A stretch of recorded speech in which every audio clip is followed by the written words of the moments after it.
முதலமைச்சர் அவர்களே, எதிர்க்கட்சி தலைவர் அவர்களே, இந்த அவையிலே வீற்றிருக்கும் அனைத்து சட்டமன்ற உறுப்பினர்களுக்கும் முதல் கண் வணக்கத்தை தெரிவித்துக் கொள்கிறேன்.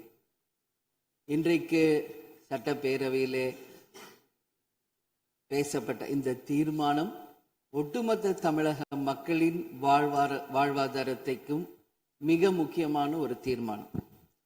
எனவே இதை யாரும் மறுக்கப் போவதும் இல்லை, ஏற்காமல் விடப் போவதும் இல்லை. தமிழ்நாட்டிற்காகவும் தமிழக மக்களின் அத்தனை உரிமைக்காகவும் ஒட்டுமொத்த தமிழகமும் ஒன்றாக தான் இருக்க போகிறோம், அதற்காக போராடப் போகிறோம்.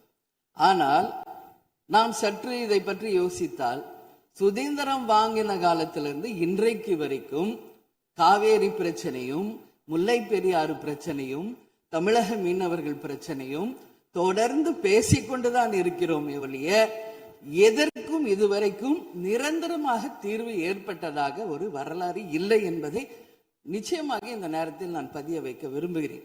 இதற்கு எந்த குறிப்புகளோ படிக்க வேண்டிய அவசியம் இல்லை. இது உணர்வு, நம் மனதிலே ஆழமாக இருக்கும் நம் உணர்வை பதிய வைக்க வேண்டிய இடம் இந்த சட்டமன்றம்.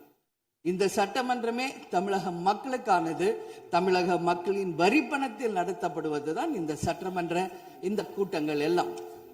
அப்படி இருக்கையில் தமிழக மக்களின் உரிமையை நாம் ஒவ்வொரு முறையும் நம்மை சுற்றி இருக்கின்ற மாநிலங்களிடம் போய் கேரளா, கர்நாடகா, ஆந்திரா, இன்னொரு பக்கம் மீனவர்களுக்காக ஸ்ரீலங்கா என்று தொடர்ந்து கேட்டுக்கொண்டுதான் இருக்கிறேன். ஒழிய தன்னிறைவு பெற்ற ஒரு மாநிலமாக தமிழ்நாடு என்றைக்கு வரப்போகிறது என்பதை தான் நான் இந்த நேரத்தில் சிந்திக்கிறேன்.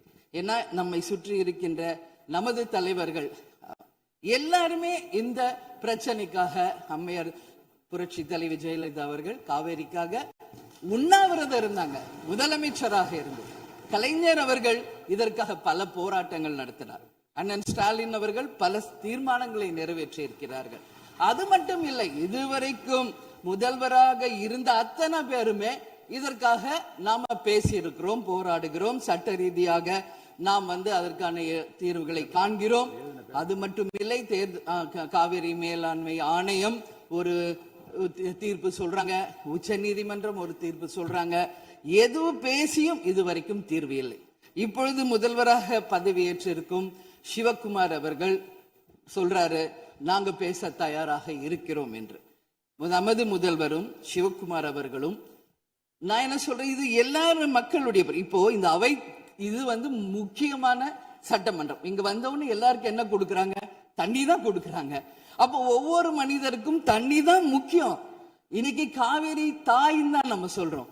ஒரு தாயின் ஒரு குழந்தைக்கும் எப்படி தாய்ப்பால் இன்றியமையாதோ அது பாருங்க, அத்தனை பேரும், அது விவசாயிகளா இருக்கட்டும், குடிமக்களாக இருக்கட்டும், இங்கு மிக முக்கியமானது குடிதண்ணீர். நீரின்றி அமையாது இவ்வுலகு. அதனால முதல்வர் அவர்களே, உங்களை நான் கேட்டுக்கிறது, எப்படி மின் மிகை மாநிலமாக தமிழகத்தை உருவாக்கணுமோ அது மாதிரி மின் மிகை நீர் மேலாண்மையை நாம் நிச்சயம் உருவாக்க வேண்டும் என்று கேட்டுக்கொள்கிறேன். மழை நமக்கு ஒரு கொடை, கடவுள் கொடுத்தது. அதற்கு இனி வர இருக்கும் மழை காலத்திற்கு முன் அதற்கான தீர்வுகளை நாம் ஏற்படுத்தி எங்கெல்லாம் தமிழ்நாட்டின் நதிகளை இணைக்க வேண்டும். சும்மா நம்ம போய் பக்கத்து ஸ்டேட்டுக்கிட்டே தண்ணி கொடுங்க, டேம் கட்டாதீங்க கேட்டுக்கிட்டே தான் இருக்கோம், எதுவுமே நடக்கல. அதனால சொல்றேன், தன்னிறைவு மிக்க மாநிலமாக நம் தமிழ்நாடு உருவாக வேண்டும் என்று மாண்புமிகு முதல்வர் அவர்களை நான் கேட்டுக்கிறேன். தமிழ்நாட்டில் இருக்கிற நதிகளை நாம் இணைப்போம், எல்லா இடத்துலையும் தூர் வாருவோம். வரப்போகும் மழைக்காலத்திற்குள்ள அந்த நீரை எப்படி சேமிக்க வேண்டும் என்பதை நாம முடிவு செய்யணும். வீணாக கடல்ல போய் நீர் கலக்கிறத தடுத்தாலே தமிழ்நாடு மின்மிகை நீர் மேலாண்மை நிச்சயம் வரும் என்பதை தெரிவிச்சுக்கிறேன். இதுல யாருக்கும் எந்த மாற்று கருத்தும் இருக்காது. தமிழ்நாடின் உரிமை என்றைக்கும் நாம் விட்டு தர முடியாது.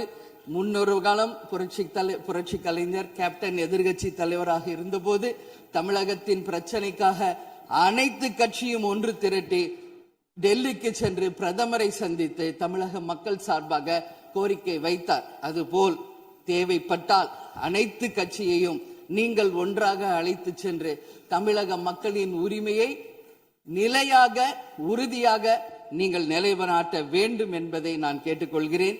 எனவே தேசிய முற்போக்கு திராவிட கழகம் என்றைக்கும் தமிழ்நாட்டின் உரிமைக்காகவும் தமிழக மக்களின் உரிமைக்காகவும் உறுதியாக மேகதாதுவில் அணை கட்டக்கூடாது என்பதிலும் எந்த மாற்று கருத்தும் இல்லை.